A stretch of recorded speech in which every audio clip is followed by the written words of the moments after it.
govorimo, mi svi ovdje očito znamo. Ja bih samo voljela da skup ovakvih intelektualaca da je izašao sa konkretnim idejama kako doći do ljudi, kako ući u škole, kako ući na fakultete, kako ući u sindikate, kako ih podučiti, jer je prva i osnovna stvar educirati ljude o alternativi.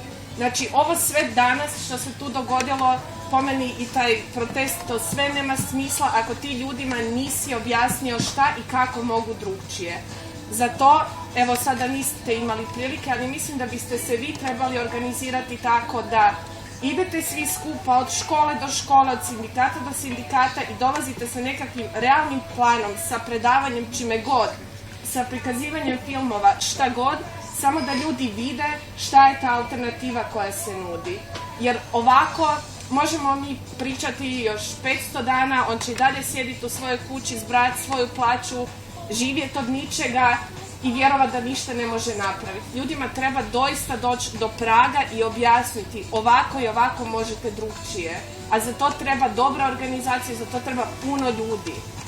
Vi ste ti ljudi, mi smo ti ljudi, krenite od svog susjedstva, recite ljudima šta mogu napraviti drugčije. To je prva stvar. Druga stvar, moramo se svi skupa naučiti kako bojkotirati ovaj sistem, kako ga ne hraniti.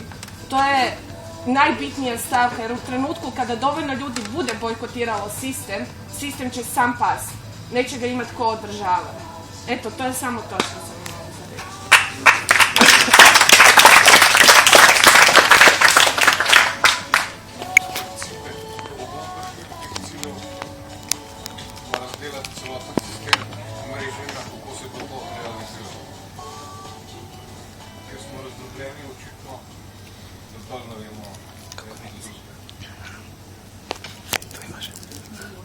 Drago je lepo to predstavljati.